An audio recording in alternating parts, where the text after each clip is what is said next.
Pada hari ini kita berkesempatan untuk membahas mengenai sakit kuning, penyebab dan bagaimana penata laksananya dengan narasumber kita pagi ini, Profesor Dr. Abdul Aziz Rani. Kita memang dapat support nih dari Rumah Sakit Eko Hospital Cibubur. Terima kasih atas supportnya untuk menambah pengetahuan rekan-rekan kita pada pagi ini. Kita punya yayasan namanya Yayasan Gastroenterologi Indonesia. Ini adalah yayasan kami dirikan dokter-dokter di bidang gastroenterologi atau khusus di saluran pencernaan. Tujuannya untuk memberikan edukasi yang bisa dipertanggungjawabkan bagi masyarakat awam terkait saluran pencernaan. Kita punya website, kita ada beberapa aktivitas juga di medsos dan di YouTube. Silakan dibuka untuk beberapa masalah penyakit saluran pencernaan, mungkin bisa menambah pengetahuan. Kemudian ya kita ada kegiatan-kegiatan rutin, salah satunya adalah webinar ini. Ini peraturannya, seperti biasa tolong selama kita melangsungkan acara ini, audionya dimatikan di mute, kemudian jika ada pertanyaan-pertanyaan silakan diketik di chat, nanti kita pilih pertanyaan-pertanyaan supaya nggak berulang. Satu kali saja ya, satu kali saja. Nanti kalau misalnya ada pertanyaan sama dari rekan-rekan mungkin hanya satu yang dibahas. Kemudian kalau nanti ya nanti akhir acara bisa kita foto-foto sebagai bukti bahwa kita sudah melakukan kegiatan. Kemudian nanti eh, pada akhir acara nanti kita posting. Biar manfaatnya lebih banyak lagi untuk rekan-rekan yang lain yang mungkin tidak bisa hadir pada hari ini. Selamat menyimak, semoga bermanfaat. Saya persilahkan kepada narasumber kita pagi ini, Profesor Dr. Abdul Aziz Rani, spesialis penyakit dalam, konsultan gastroenterohepatologi untuk menyampaikan materinya. Baik, bisa dilihat, ditampilkan bahwa ini adalah kurikulum vitae Profesor Dr. Abdul Aziz Rani. Saya yakin sudah banyak yang tahu juga beliau ini. Beliau konsultan gastroenterohepatologi dari tahun 1986, kemudian jadi memang sudah banyak sekali berkecimpung dengan dedikasinya yang luar biasa di bidang saluran pencernaan ini. Selamat pagi, Prof. Pagi, boleh saya mulai? Silakan, Ya, Prof. Terima kasih ya. waktunya. Izin saya share screen dulu ya. Ya, eh, ya. Terima kasih. Kita hari ini mau membahas sebenarnya masalah yang di dalam kehidupan sehari-hari cukup sering kita temukan. Jadi kita akan membicarakan mengenai sakit kuning. Jadi ini istilah sehari-hari dalam kehidupan kita. Jadi biasanya pasien atau keluarganya melihat bahwa yang bersangkutan atau anggota keluarganya kok kelihatan lebih kuning. Kuningnya itu biasanya kelihatan di kulit. Ya ini kok orangnya jadi berubah kuning, padahal dia sebenarnya agak hitam barangkali sebenarnya misalnya. Tapi yang lebih jelas biasanya kalau kita lihat itu bisa dilihat di putihnya mata atau sklera. Di sini kita lihat di gambar ini sklera biasanya lebih jelas kuningnya dan lebih dulu sebenarnya kelihatannya. Yang juga menjadi perhatian biasanya pada waktu buang air kecil, urinenya berwarna kuning. Nah, jadi ini tiga hal yang biasanya menyebabkan pasien ingin tahu sebabnya apa dan mungkin mencari pertolongan pada fasilitas kesehatan.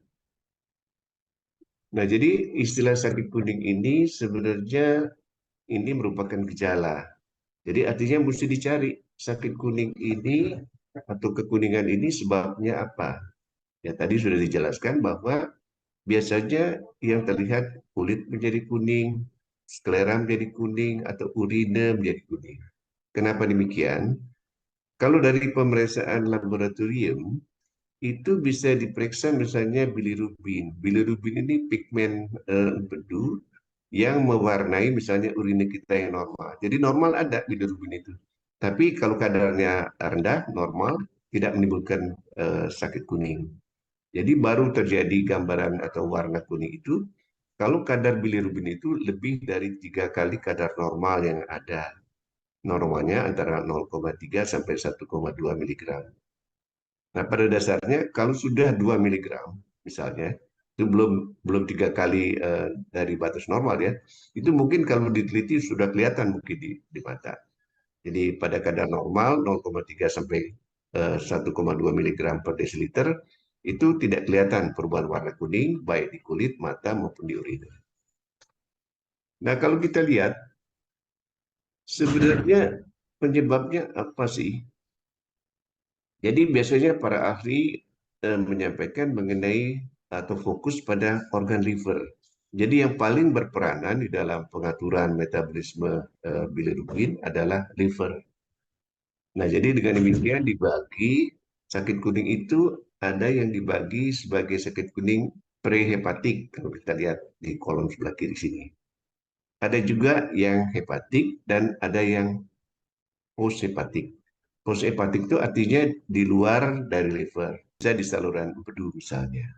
Nah, kalau kita bicarakan mengenai prehepatik, itu masalahnya adalah umur eritrosit kita, sel darah merah kita itu ada batasnya. Kemudian dia dihancurkan. Tapi ada kondisi di mana penghancuran itu berlebihan dari kapasitas livernya untuk mengolahnya, memetabolismenya. Sehingga mungkin terjadi kuning, nanti ada pemeriksaan laboratoriumnya. Tapi yang umumnya sering terjadi adalah sakit kuning oleh karena prosesnya proses hepatik atau di dalam liver. Nah, misalnya contohnya di sini dituliskan misalnya terjadi kuning akibat reaksi terhadap obat, istilahnya drug induced hepatitis. Yang sering itu kalau kebetulan orang makan obat tuberkulosis, itu sering terjadi akibatnya pasiennya menjadi kuning. Atau sehari-hari kita sangat mengenal adanya hepatitis virus, baik virus hepatitis A, hepatitis B, hepatitis C. Tetapi kalau hepatitis A bedanya dia umumnya bisa sembuh sendiri dalam waktu 2 minggu. Bakteri juga bisa yang menyebabkan kelainan di liver, jadi masalahnya pada tingkat hepatik. Kita kenal misalnya leptospirosis, itu kan sering kalau misalnya lingkungannya kotor, tercemar oleh urine dari tikus-tikus rumah dan sebagainya. Atau tifus juga ada yang namanya hepatitis typhoid. Jadi bisa bakteri, bisa virus. Nah, kalau masalah yang ekstra atau post hepatik itu yang sering itu adalah kalau ada batu di saluran empedu. Kalau kita lihat di sini saluran empedunya, batunya bisa di sini, bisa juga di atas, atau bisa juga sebenarnya proses hambatan aliran empedu itu di dalam sel-sel livernya sendiri. Nah, contohnya kalau ada penyakit liver kronik, maka jaringan livernya itu menjadi mengkerut, mengecil, jadi ada gangguan aliran empedu. Itu bisa juga menyebabkan kuning, misalnya. Atau tumor, tumor bisa juga di saluran atau bisa juga di liver. Itu juga bisa menyebabkan eh, timbulnya gejala kuning. Jadi kuning adalah gejala. Kalau kita bicara penyakit, kita mesti hubungkan penyebabnya. Nah, ini proses bagaimana terjadinya kuning yang bisa dilihat. Jadi itu menyangkut masalah organ hati dan juga saluran empedu. Tadi sudah dibicarakan, prehepatik oleh karena eh, melebihi kemampuan liver untuk mengolah bilirubin, atau adanya hambatan saluran empedu intrahepatik, atau juga bisa juga ekstrahepatik yang menyangkut masalah batu, dan sumbatan itu bisa juga dihubungkan dengan kanker misalnya. Ya, jadi kalau kita lihat, sekali lagi inilah klasifikasinya. Ada hepatik, ada hepatik, dan ada poshepatik. Ini gambar skematis yang lain, sekedar untuk memperjelas bahwa salah satu penyebab yang sering dari sakit kuning atau gejala kuning adalah apabila ada batu empedu. Di dalam klinik, batu empedu itu prevalensinya, artinya angka kejadiannya itu pada penduduk, misalnya penduduk satu daerah sekitar 10-15%. Yang perlu diperhatikan adalah bahwa di antara pasien dengan batu empedu itu 18%, sekitar 18% juga ada batu di saluran empedunya atau common badak. Ini yang sering menyebabkan terjadinya gambaran atau warna kuning di kulit, di sklera, ataupun juga urina yang berubah. Jadi ini kira-kira yang menyangkut masalah batu empedu. Nah, bagaimana langkah-langkah yang harus kita lakukan apabila kita sendiri atau keluarga kita mengalami sakit kuning atau perubahan warna kulit menjadi kuning itu? Jadi, kalau kita lihat yang pertama tentu mencari sebabnya. Kita perlu menentukan sebabnya. Pertama, tentu kita mesti mencari gejala-gejala yang lain. Dari gejala kuningnya sudah disebutkan. Tetapi kalau misalnya ada sumbatan saluran empedu, tinja kita juga bisa berubah warnanya. Biasanya warnanya kuning coklatan, ini menjadi pucat, kadang-kadang seperti dempul katanya. Dan apabila misalnya bilirubinnya tinggi, cukup tinggi, pasien sering mengeluh gatal-gatal atau keluhan-keluhan yang lain yang menyangkut deposit lemak di kulit misalnya. Nah, perlu diingat juga, kita tidak boleh melupakan faktor-faktor risiko. Alkohol, jadi peminum alkohol yang berat, itu bisa menimbulkan kerusakan atau radang pada sel-sel hati. Jadi bisa terjadi perlemakan atau yang lebih berat, mungkin terjadi reaksi pada sel-sel hepar, juga bisa menimbulkan kuning kalau berat. Hepatitis, tadi sudah kita bicarakan, obat-obat juga, dan ada juga kelompok hepatitis, misalnya hepatitis autoimun. Ini satu topik yang besar, barangkali tidak akan kita bicarakan, untuk sekadar informasi aja. Ada sebagian kecil hepatitis itu dasarnya adalah proses autoimun. Nah, tentu biasanya kalau kita datang ke fasilitas pelayanan kesehatan, Vaskes atau ke dokter juga misalnya, biasanya dimulai dengan pemeriksaan laboratorium. Jadi tadi pigmen bilirubin itu bisa diperiksa kadarnya normal atau meninggi. Kalau dia meninggi, mesti dilihat yang meninggi bilirubin direct atau indirect. Ini buat dokter ini penting. Sebab kalau dia indirect berarti ada overload, jadi beban untuk memetabolisme bilirubin, hasil metabolisme dari hem dari sel darah merah itu luber, tidak mampu diproses sehingga terjadi kenaikan bilirubin. Kalau yang direct itu umumnya karena radang di liver atau sumbatan dari saluran pedu yang tadi sudah kita lihat. Pemeriksaan lain-lain menyangkut fungsi hati, terutama penting untuk misalnya menentukan ini proses yang akut atau sudah kronik. Jadi kalau dia kronik biasanya ada penurunan kadar albumin di situ. Kemudian juga enzim-enzim liver, SGLT, SGPT di sini, dan juga misalnya gamma GT itu untuk menilai apakah ada gangguan aliran atau flow dari cairan pedu. Tentu kalau kita curiga kemungkinan adanya hepatitis virus bisa diperiksa untuk hepatitis B, HBsAg, untuk hepatitis C, anti-HCV, tapi anti-HIV tidak boleh dilupakan karena ini sering terjadi, terutama di negara tropik. Itu banyak sekali orang sakit kuning ternyata akibat hepatitis tipe A misalnya. Pada kelompok yang khusus, kalau pasiennya usianya lanjut, apalagi kalau kuningnya timbulnya agak mendadak, tidak ada tanda-tanda yang lain, dianjurkan juga untuk diperiksa, misalnya kemungkinan adanya tumor. Ini tumor markernya, ini akan membantu untuk mengarahkan pemeriksaan lebih lanjut yang diperlukan. Pemeriksaan lebih lanjut, kelompoknya itu pertama pemeriksaan pencitraan, imaging. Jadi imaging itu pencitraan. USG merupakan pemeriksaan yang cukup akurat. Misalnya kalau untuk mendeteksi batu kandung empedu, dia sama akurasinya atau ya akurasinya itu sebenarnya hampir sama dengan MRI sekalipun. Nah, CT scan merupakan pemilihan pemeriksaan imaging yang lain kalau kita misalnya curiga kemungkinan ada tumor atau pembesaran kelenjar, ya kan. Nah, secara khusus ada pemeriksaan untuk diagnostik, yaitu dengan menggunakan endoskopi. Endoskopi itu pemeriksaannya namanya ERCP, Endoscopic Retrograde Pancreatography.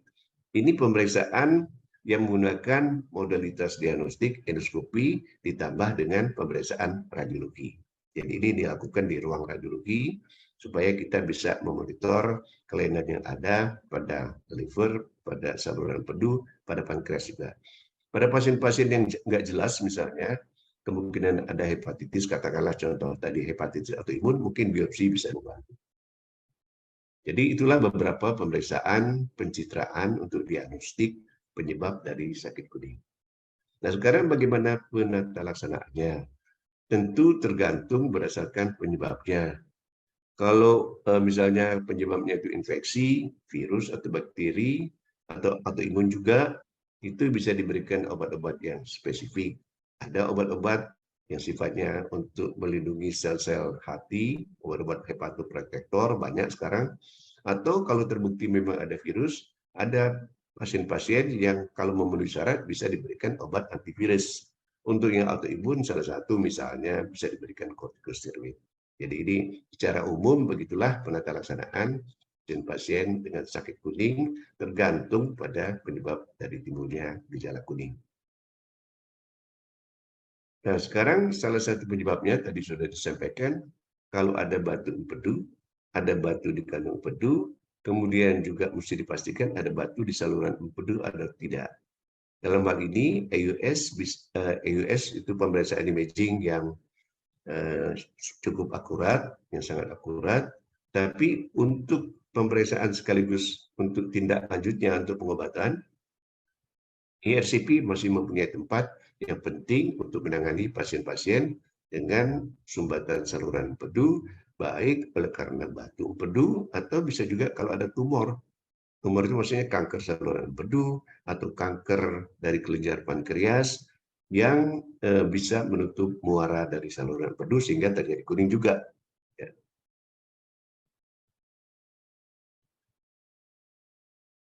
Nah, ini saya akan membahas sedikit lebih detail mengenai penata laksanaan pasien-pasien dengan batu empedu. Kebetulan sponsor kita kali ini selain Yayasan Gastroenterologi Indonesia adalah Rumah Sakit Eka Hospital. Di Eka Hospital ada Divine Digestive Center khususnya untuk endoskopi.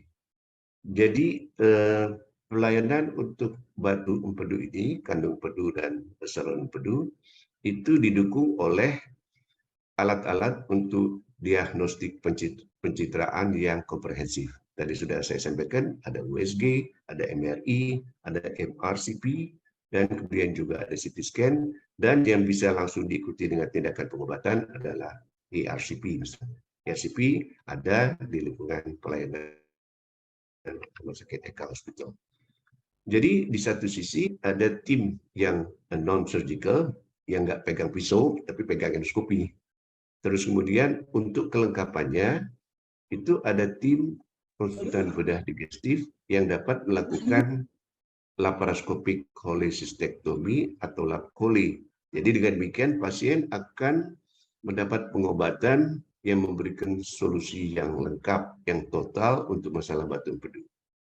Nah, dalam hal ini tentu perlu kerjasama lintas disiplin para ahli saluran cerna gastroenterologi, ahli hepatologi untuk masalah misalnya hepatitis, kemudian juga tentu sebagai tim untuk tindakan operasi perlu kerjasama dengan tim ahli bedah, konsultan bedah digestif yang biasanya dapat melakukan cholecystectomy laparoskopik, lap chole. Untuk tim pendukung yang lainnya tentu anestesi dibutuhkan dan radiologi. Tadi sudah saya sampaikan, pemeriksaan RCP misalnya, pemeriksaan untuk saluran empedu, kombinasi antara pemeriksaan endoskopi dan pemeriksaan radiologi. Ini sekedar gambaran. Jadi kalau dilihat gambar sebelah kiri, itu ada pemeriksaan endoskopi, ada juga pemeriksaan radiologi. Cuman gambar ini kurang lengkap nih. Kalau ada radiologi, mestinya dokternya ini mesti pakai alat pelindung nih. Tapi ini dokter ini mungkin dokter yang sakti mungkin. Tapi standarnya mesti ada pelindung ya, dengan timbal. Ini gambaran endoskopi, gambaran dari anatomi batu empedu, saluran empedu yang bermuara di usus 12 jari. Jadi kalau kita lihat, bisa saja ada batu di muaranya yang tersangkut. Nah, salah satu pertanyaannya adalah kapan perlu dilakukan ERCP?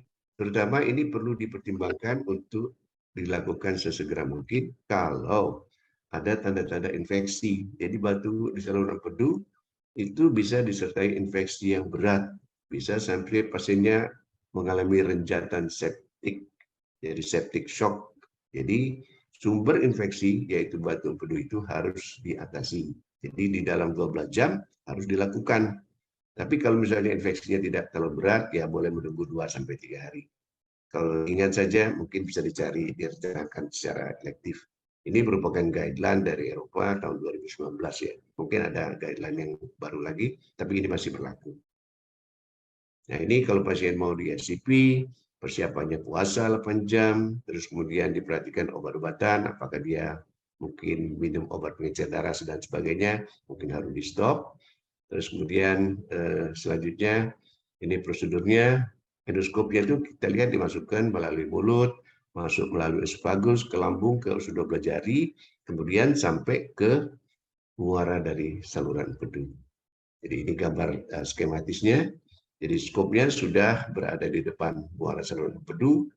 Ternyata kemudian dengan pemeriksaan radiologi, ya dari pemeriksaan radiologi itu dilakukan dengan memasukkan kanul ke dalam saluran empedu, kemudian diberikan kontras, kita lihat sini, ini ada batu di saluran empedu.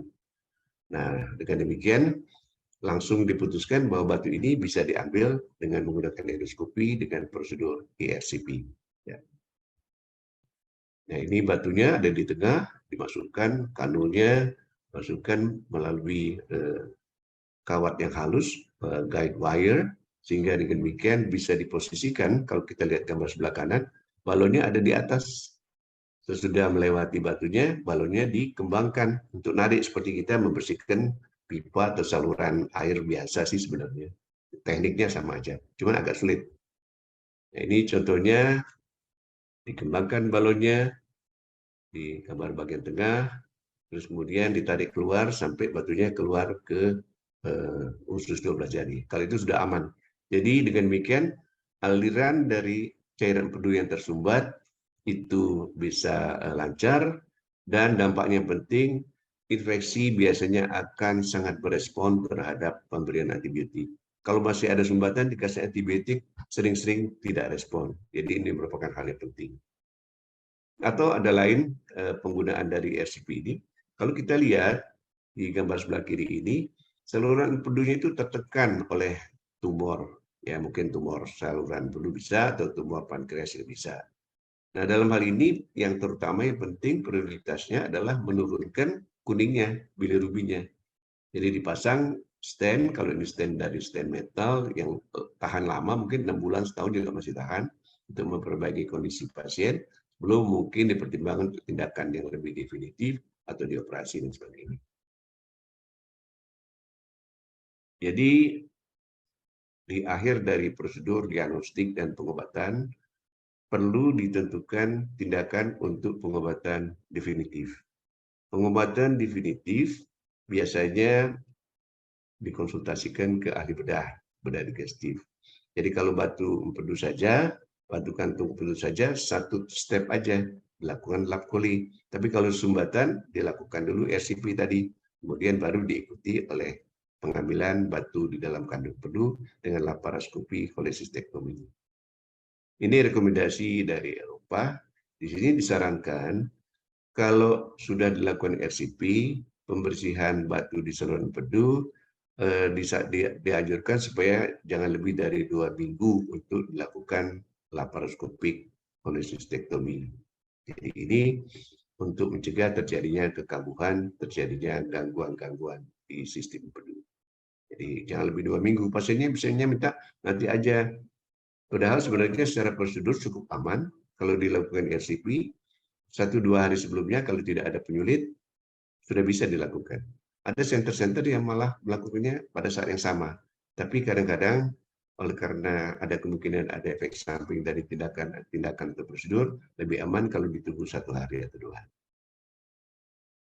Ya, saya rasa itu saja yang bisa saya sampaikan. Mudah-mudahan bisa menjadi bahan untuk asupan dan bahan untuk diskusi kita sesudah ini. Biasanya diskusi lebih ramai nih daripada presentasinya. Sekianlah, terima kasih. Ini mungkin gambar saya diambil pada waktu hari apa itu? Hari May Day ini kan antara lain adalah untuk endoskopi, hari inflammatory bowel disease dan sebagainya. Ini dalam rangka itu. Jadi sekali lagi terima kasih perhatian dari Bapak Ibu sekalian, teman-teman sejawat, mudah-mudahan ini bermanfaat. Dan sekali lagi memang acara ini dibantu penyelenggaraannya kerjasama antara Eka Hospital dengan Yayasan Gastroenterologi Indonesia atau YGI. Dr. Amanda, mungkin itu saja yang bisa saya sampaikan. Silakan barangkali dipandu untuk melanjutkan acara ini. Terima kasih perhatiannya. Assalamualaikum warahmatullahi wabarakatuh. Baik, terima kasih banyak. Waalaikumsalam warahmatullahi wabarakatuh, Prof. Nah, kita sudah banyak sekali pertanyaan masuk ini. Mungkin kita coba seleksi, kita coba bahas satu persatu. Sampai waktu kita habis, kita punya waktu kurang lebih 20 menit. Yang pertama ini dari Albert di Jakarta. Jadi Pak Albert bertanya nih, Prof. Jadi kan kalau misalnya buah itu mengandung fruktosa yang hanya bisa diolah oleh liver. Jadi apakah pada penderita hepatitis yang belum sampai ke taraf kanker itu disarankan untuk selalu mengkonsumsi buah setiap hari. Apakah tidak ada dampaknya pada siklus metabolisme harian tubuh? Kemudian pertanyaan berikutnya dari Pak Albert ini bagaimana membedakan antara virus hepatitis B yang kronik, yang tidur dan yang aktif atau dan bagaimana solusinya untuk mematikan yang tidur itu agar benar-benar bersih gitu sehingga nanti bisa jadi pendonor kembali. Kemudian eh, kira-kira tips-tips apa yang dapat diberikan untuk menurunkan kadar trigliserid sehingga tidak memberatkan kerja liver? Mungkin itu Prof. Bisa kita bahas satu persatu mengenai pertanyaan dari Pak Albert nih, Prof. Iya, Yang pertama baik, mengenai terima kasih. konsumsi buah pada penderita hepatitis, Prof. Ya, baik. Ini pertanyaan yang bagus nih, karena memang masalah yang sering menimbulkan eh, kekhawatiran ya, kekhawatiran. Tapi sebenarnya kalau menurut saya, buah itu kan kelebihannya kan ada unsur-unsur selain mungkin ada unsur serat dan umumnya juga ada unsur-unsur yang mempunyai efek untuk menangkap radikal bebas. Jadi buah pada dasarnya bisa membantu proses pemulihan dari organ tubuh kita, misalnya ada hepatitis. Kalau misalnya ada kekhawatiran mengenai beban metabolisme fruktosa terhadap liver, ya kita berpikir yang simple saja. Yang jelas kalau dari buah-buahan itu loadnya tidak akan terlalu banyak.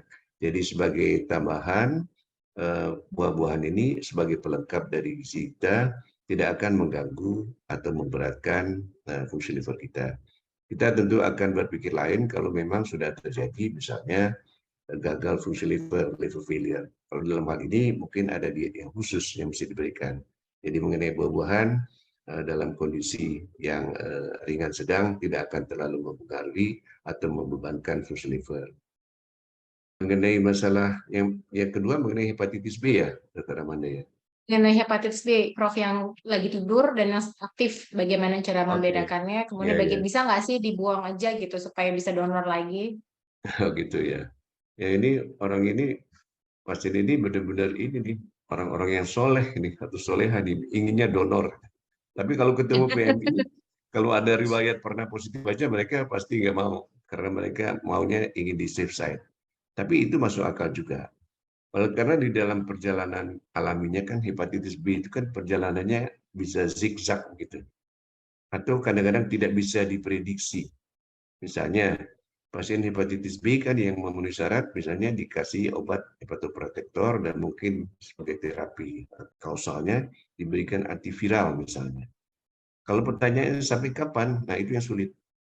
Ya, biasanya disarankan ya paling nggak setahun. Habis setahun diapain?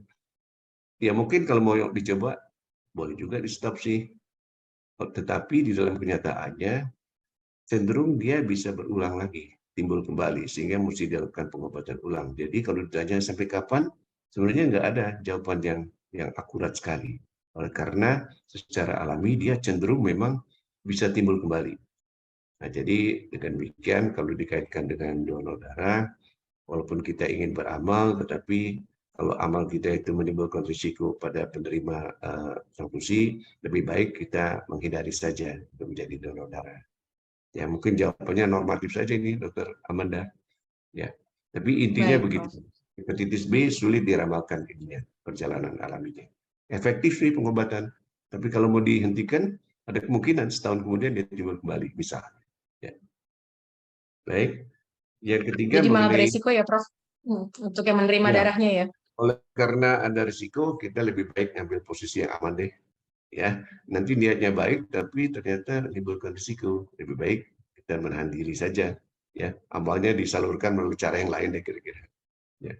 Baik. Mengenai Baik. trigliserida ya, Betul. iya, ya Mengenai trigliserid, trigliserida Prof. ini tentu di situ ada Ah, peranan dari liver dan sebagainya.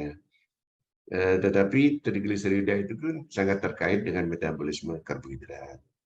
Nah, jadi sebenarnya setiap masalah gangguan metabolisme itu langkah yang paling awal itu sebenarnya lifestyle itu paling penting. Jadi mungkin kita mengurangi deh secara proporsional, misalnya nutrisi kita karbohidratnya dikurangkan, direndahkan. Tapi kalau nggak respon kan cukup banyak obat-obat yang bisa diberikan untuk trigliserid. sampai pada level yang aman, yang tidak membebankan misalnya organ-organ tubuh yang lain, vaskuler juga, mungkin ke liver juga. Jadi menurut saya mulailah dengan lifestyle, kemudian bisa diikuti dengan menentukan apakah perlu obat atau tidak. Ya, mungkin mudah-mudahan menjawab pertanyaannya ya, Dokter Amanda. Oke. Baik, baik. Mudah-mudahan bisa menjawab pertanyaan ini dari Pak Albert. Kemudian pertanyaan berikutnya dari Palembang. Kalau sering begadang bisa menyebabkan sakit kuning. Kemudian pada penderita sakit kuning, apakah yang hamil, apakah bisa menularkan ke bayinya? Dan bagaimana kalau misalnya nanti menyusui, apakah bisa menularkan ke bayinya juga? Oh ya, mungkin saya menjawabnya secara kasuistik aja ya. Jadi yang pertama tadi mengenai apa tadi, Dokter Amanda? Yang Pertanyaan pertama, apakah begadang bisa menyebabkan sakit kuning? ya, begadang ini ada orang yang memang harus begadang karena tugasnya. Misalnya security begadang terus, ya kan, begadang terus. Tapi apakah semua security terus jadi sakit kuning? Kayaknya enggak juga. Ya barangkali ini karena menyangkut lifestyle, menyangkut daya tahan tubuh kita. Dengan demikian kita lebih rentan misalnya terhadap, misalnya katakanlah kalau infeksi virus mungkin jadi lebih rentan. Atau ada kebiasaan-kebiasaan supaya tetap begadang, misalnya minum alkohol. Nah, di situ itu masalahnya. Ya, ada juga, atau obat kuat katanya. Nah, itu juga. Jadi terhadap obat-obatan, semua obat pasti mempunyai efek samping. Tapi kalau itu dijadikan kebiasaan yang berkelanjutan, pasti timbul risiko efek samping. Jadi lebih baik kembali ke lifestyle yang mendukung kesehatan kita. Ya. Jadi begadang kalau perlu ya namanya bertugas ya dijalankan saja, tapi mengatur siklus kehidupannya harus menjaga kesehatan secara keseluruhan. Jadi nggak ada hubungannya begadang sama infeksi virus, tapi ada risiko kondisi badan menurun, mudah infeksi dan sebagainya, atau masalah lifestyle mengenai penggunaan misalnya minuman-minuman berenergi atau mungkin bisa juga alkohol dan sebagainya. Jadi ini lebih menyangkut lifestyle menurut saya sih. Ya. Lanjut ke pertanyaan selanjutnya, Prof. Pada ibu hamil atau menyusui, apakah bisa menularkan ke bayinya, Prof?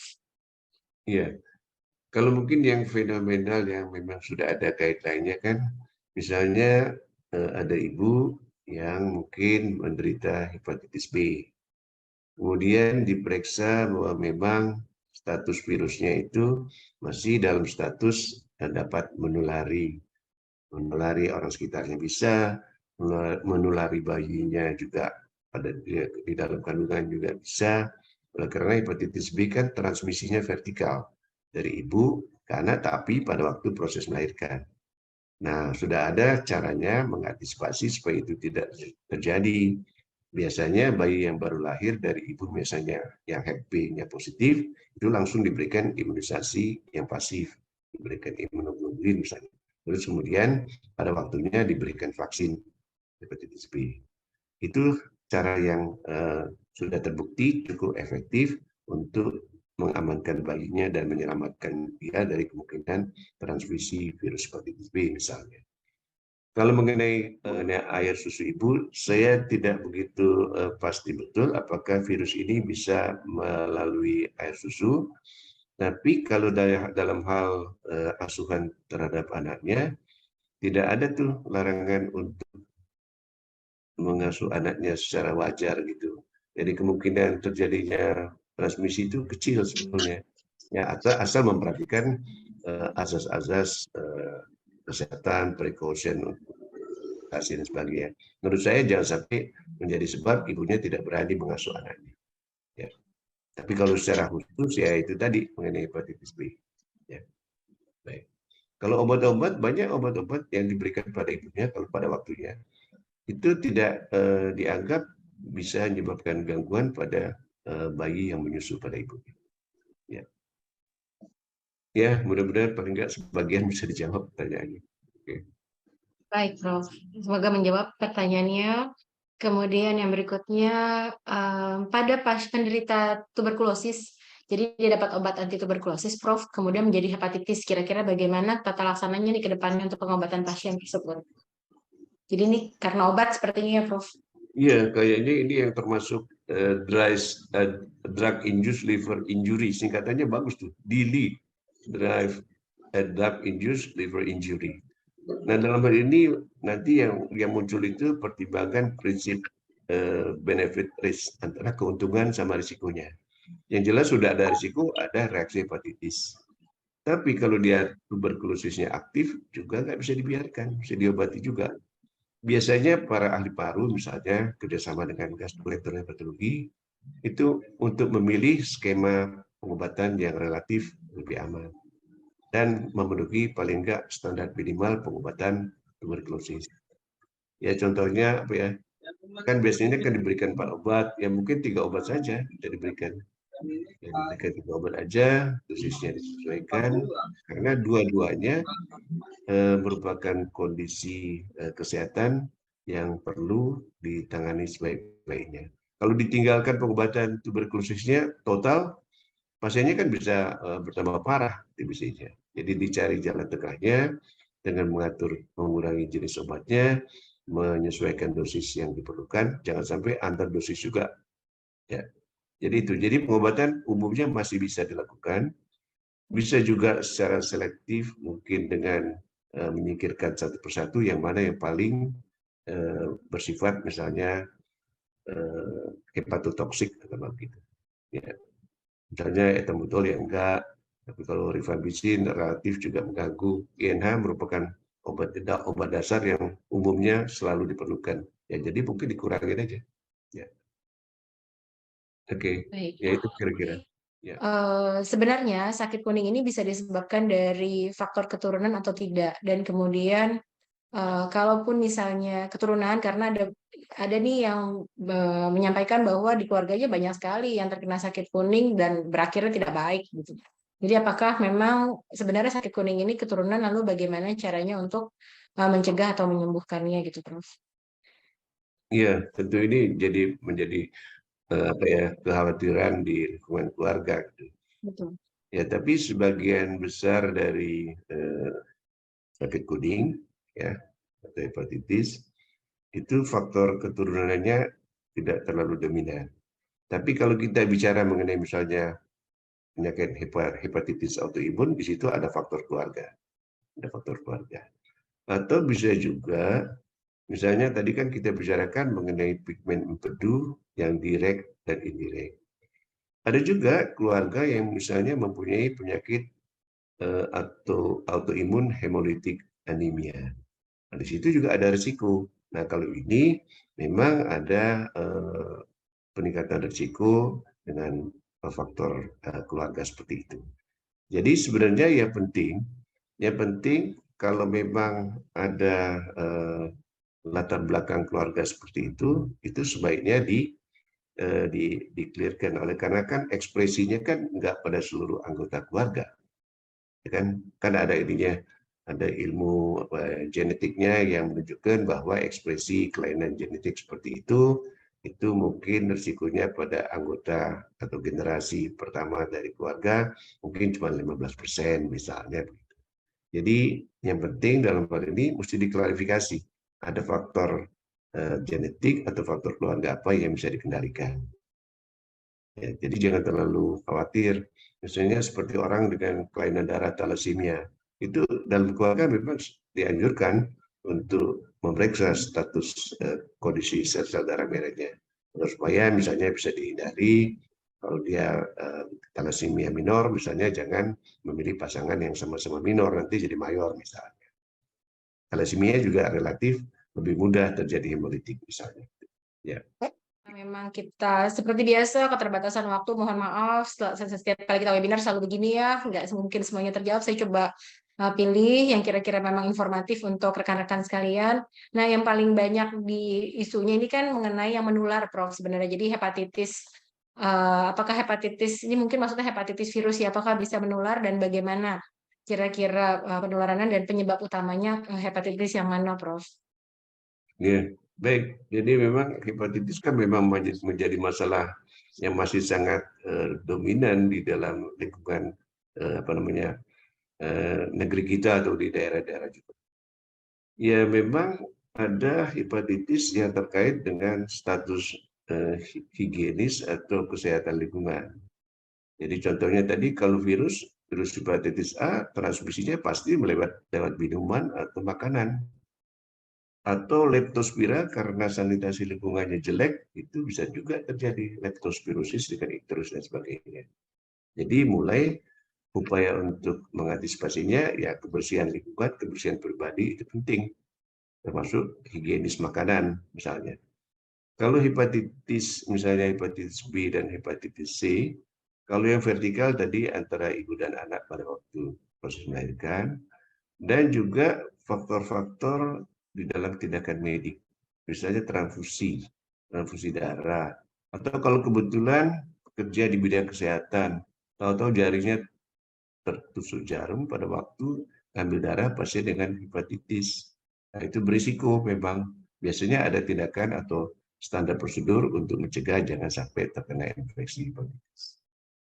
Jadi memang ini merupakan masalah yang penting di masyarakat kita, tapi juga jangan sampai menjadi hal yang terlalu menakutkan oleh karena semuanya mulai dari mengatur lifestyle, mengatur kondisi badan kita, menjaga status imun kita, sehingga dalam hal ini ya mencegah pasti lebih baik lah dari pengobatan. Soalnya misalnya obat antivirus kan sekarang sih udah murah sih memang. Kalau dulu kan mahal sekali obat untuk hepatitis B, hepatitis C. Jadi kalau kekhawatiran mengenai hepatitis B, hepatitis C, kalau sekarang obatnya sudah cukup efektif, aman, dan mudah pemberiannya. Hepatitis C kan cuma makan tablet aja ya, Dokter Amanda ya. Tablet aja Betul. mungkin Saat ini berapa? sudah ada ya Prof yang tablet. Ya, 3 bulan umumnya sembuh. Kalau hepatitis B tadi, perjalanan alaminya kadang-kadang tidak bisa diprediksi. Tapi intinya, kalau memang positif, jangan panik, terus mencari pengobatan yang memang diperlukan. Enggak semua kalau misalnya HBsAg-nya positif, enggak semuanya mesti diberikan antiviral, ada syarat-syaratnya. Jadi baiknya konsultasi ke dokter. Ya, Jadi HBsAg positif memang tidak selalu harus langsung diobati ya Prof. Ada beberapa ya, syaratnya. ya. Tetapi yang penting ada darah tetap dipantau mungkin Prof. Kira-kira berapa lama kita paling paling paling lama berapa jaraknya antara pemantauan satu dan yang lain Prof? Oke, Untuk sebagai jadi saran untuk memang rekan-rekan kita. memang perlu juga kita memonitor ininya perkembangannya. Tapi mungkin awalnya memang mesti ditentukan status viralnya. Kan pemeriksaan untuk virus hepatitis B kan ada HBsAg, terus kita semua sudah paham kalau misalnya HBsAg-nya negatif, bisa diharapkan misalnya anti HBs-nya sudah positif, berarti sudah ada kekebalan. Cuman ada di antara dua hal tersebut, bahwa dia memang sudah bersih, itu ada kondisi-kondisi yang belum stabil. Jadi ada pemeriksaan komponen virus yang menunjukkan misalnya kalau untuk hepatitis B, kalau HBsAg-nya masih positif, wah ini masih bisa menularkan nih. Kemudian mesti dicek juga ada aktivitas inflamasi apa enggak. Mungkin ini yang termasuk memenuhi syarat untuk diberikan pengobatan antivirus misalnya gitu. Tetapi kalau dia sudah di dalam keadaan tidak aktif, ya menurut saya sih mungkin paling 6 bulan atau setahun sekali diperiksa sudah cukup. Kalau yang masih aktif, sesuai dengan skema pengobatan, tentu ada jadwal-jadwalnya. Ada penilaian misalnya kalau 12 minggu respon bisa diharapkan ke depannya responnya lebih baik atau 24 minggu dan seterusnya. Jadi kalau untuk yang masih aktif memerlukan pengobatan, diceknya sesuai dengan skema pengobatan yang dipilih untuk misalnya hepatitis B atau hepatitis C. Kalau hepatitis C 3 bulan udah cukup ya Dokter Amanda ya? Ya, Iya, 3 bulan. cukup saat ini ya Prof. Pertama untuk Pada genotipe saat ya. ini obatnya udah bagus-bagus nih. Ya, Iya, lebih mudah untuk hepatitis ya malah ya lebih Prof. mudah. Jadi bisa disembuhkan deh kalau sekarang. Jadi nggak usah terlalu menjadi hal yang terlalu menimbulkan kekhawatiran atau sampai panik. Ya, Biasanya kalau misalnya sakit kuning, biasanya kan dibantu dengan pemberian ekstrak temulawak atau pasiennya beli sendiri gitu minum jamu temulawak. Kira-kira si temulawak ini bisa membantu berapa persen untuk kesembuhan nih Prof? Ada manfaatnya nggak kira-kira? ya. Kalau ini temanya tema apa ya, pengobatan komplementari namanya sebagai tambahan. Jadi kalau memang jelas-jelas ada hepatitis, mungkin ditentukan memang perlu obat atau tidak. Atau kita bisa mengandalkan kemampuan dari sistem kekebalan badan kita untuk mengatasi masalah infeksi ini. Nah, komplementari itu memang ada bukti-bukti bisa membantu memelihara fungsi livernya, memperbaiki misalnya parameter laboratorium dan sebagainya. Jadi ini sesuatu yang memang cukup alasan kalau memang ingin dipergunakan. Tapi biasanya problemnya adalah kita tidak tahu persis dosisnya berapa lama juga. Jadi ada baiknya dimonitor dari awal, ada respon atau tidak. Kalau ada respon nggak ada salahnya sebagai complementary medicine itu ada tempatnya kalau zaman sekarang. Apalagi sekarang kan herbal itu kan memang ada herbal yang sudah standarisasi. Jadi silakan aja. Oleh karena ini memang paling tidak bisa memberikan eh, rasa yang lebih nyaman, lebih sehat dan sebagainya. Tapi kalau bicara pengobatan mengenai penyebabnya, tentu yang terbaik adalah pengobatan yang sifatnya kausal terhadap penyebabnya begitu. Ya, saya sih setuju itu complementary medicine dipergunakan. Ya, tapi tentu Baik. ada keterbatasannya. Ya. Pasien-pasien yang usia lanjut, misalnya dia 70 tahun ke atas, 80, 90, apakah masih dapat dilakukan operasi pengangkatan batu bila diperlukan? Kemudian, kalau misalnya kantong empedu diangkat, ada akibatnya nggak, Prof? Ya. Ya baik, saya mau mulainya dengan ini nih, dengan komentar hak azazi gitu. Orang tua, orang muda punya hak yang sama untuk tetap sehat atau sembuh gitu. Jadi nggak ada batasan umur kecuali tidak memenuhi syarat. Jadi kalau masalahnya ada juga sih batu yang silent stone bertahun-tahun nggak menimbulkan gejala. Kalau itu nggak ada alasan untuk nyuruh operasi. Jadi silent stone itu bisa dilihat dari gejalanya, bisa dilihat dari laboratoriumnya, misalnya sudah timbul kuning itu, kalau itu sih nggak bisa dibiarkan, mesti dicari sebabnya. Karena selain batu kadang-kadang bisa juga bersamaan dengan batu ada kankernya misalnya, bisa. Kalau ini kan orang usia lanjut risikonya lebih besar. Jadi mesti ditelusuri, diberikan pengobatan sesuai penyebabnya, dan dalam hal ini operasi merupakan salah satu pilihan kalau memang pasiennya kondisinya memenuhi syarat. Jadi nggak ada. Akibat-akibat yang harus kira-kira diatasi atau mungkin diantisipasi apabila kantung empedunya diangkat, Prof. Oh iya, itu sering sekali orang khawatir nih. Saya jadi Iya, orang cacat nih, invalid, nggak punya betul. kartu penduduk. Nah Ada mungkin organ nih, yang diangkat. ya ada tuh Iya. begitu. Aduh, kalau begini sudah nggak bisa makan restoran Padang nih katanya. Ya restoran Padang jangan dimakan. Yang dimakan tuh makanan Padang. Sebetulnya. Ya jadi mungkin ininya dasar pemikirannya, kantong empedu yang diangkat itu adalah kantong empedu yang sudah sakit. Adanya batu menunjukkan fungsinya sudah tidak baik, sakit. Ya, jadi kalau diambil itu akan menyembuhkan penyakitnya, memperbaiki kondisi kesehatan kita secara umum yang terkait dengan fungsi sistem empedu. Jadi kantung empedu cuma salah satu komponen dari sistem empedu. Fungsinya terutama sebetulnya untuk gudang sebetulnya storage saja. Jadi produksi cairan empedu itu eh, terjadi di sel-sel liver, ya kan? Jadi tetap ada kantongnya yang sudah sakit itu, ibarat kalau udah atapnya udah bocor, dindingnya keropos, ya kan? Lantainya udah bolong-bolong, ada tikusnya lagi. Nah, kalau diambil, dibersihkan akan lebih sehat. Nggak perlu takut, seakan-akan menjadi orang yang cacat karena produksi cairan empedunya tetap berlangsung seperti yang dibutuhkan di dalam liver. Jadi dengan demikian mungkin 2-3 minggu awal mungkin perlu penyesuaian. Sesudah itu boleh makan apa aja seperti biasa sesuai kebiasaan kita. Ya mudah-mudahan jangan sampai merasa kalau kantong empedunya sudah diangkat menjadi kayak orang yang cacat. Secara fungsional tidak. Ya, oke. Okay. Karena memang pabriknya bukan di situ ya, Prof. Pabriknya bukan di situ, masih ada. Betul. Ya, masih ada. Iya. Oke, kita lanjut lagi. Mudah-mudahan kita masih bisa jawab beberapa lagi nih. Nah, ini juga sering kita temukan. Jadi pasien datang biasanya bawa hasil USG, Prof. Kemudian ketemu polipnya kecil, ukuran 3 mili. Apakah kira-kira mengarah ke kanker atau tidak? Kemudian pemeriksaan AFP hasilnya 7,5 gitu. Apakah bisa mengarah juga ke kanker? Ada hubungannya nggak antara si polip ini dengan hasil AFP-nya? kebetulan si pasiennya ini juga memang ada penyakit autoimun sebenarnya gitu. Apa hubungannya dengan autoimun atau lebih mengarah ke kanker dan apakah si polip ini mengarah ke kanker hati? Gimana Ya, kira-kira, Prof? ya, saya klarifikasi sedikit, berarti AFP-nya 7,5 gitu ya? HPV-nya Tujuh tujuh setengah setengah. itu masih, tapi masih normal itu 7,5 sih kayaknya sih. Nggak meningkat Ya, sekali si Prof HPV 7,5 ya. ya nggak meningkat sekali deh mungkin paling nggak. Ya, polip ini kalau kita lihat ininya, kronologinya kan ketahuannya karena diperiksa. Ya nggak? Artinya biasanya sebagian besar tidak ada gejala apa-apa, tidak ada kelainan laboratorium, tapi begitu di USG kelihatan ada bangunan yang menyerupai polip. Nah, ini yang menimbulkan kekhawatiran itu. Nah, tinggal kita mungkin yang penting sebetulnya monitoring sebelumnya. Karena ini sebetulnya kelainan yang kebetulan ditemukan. Tapi kalau ada kekhawatiran, dibuat aja program pengawasannya.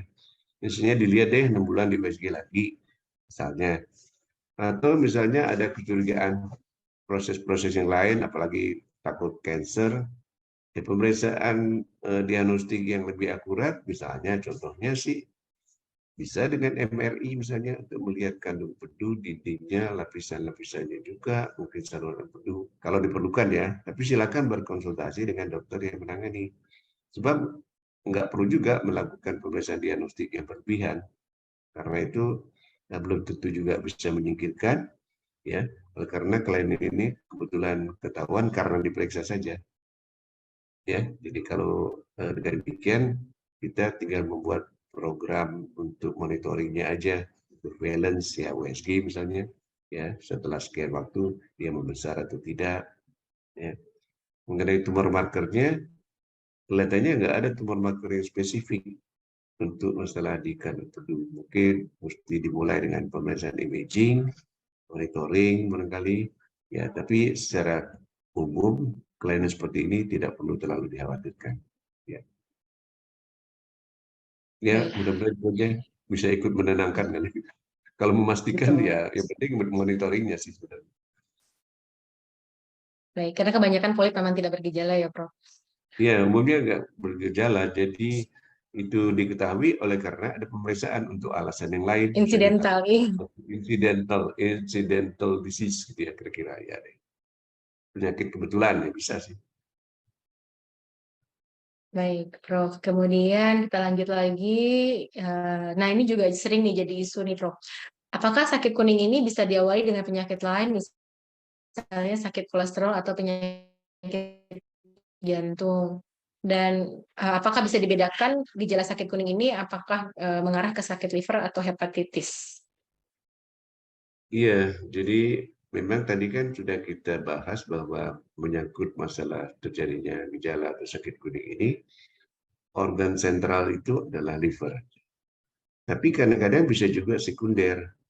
Misalnya contohnya, walaupun sekunder tetap aja fokusnya sih pada organ liver itu sendiri. Misalnya orang sakit jantung, fungsinya menurun, gagal jantung, akibatnya terjadi bendungan termasuk di dalam liver juga. Di situ bisa terjadi cedera dari sel-sel hatinya akibat dari atau sekunder dari adanya gagal jantung itu. Nah, itu contoh bagaimana eh, terjadinya kuning yang sifatnya sekunder, bukan primer dari livernya sendiri. Atau mungkin tadi disinggung sedikit mengenai autoimun. Autoimun bisa organ spesifik cuma di liver aja.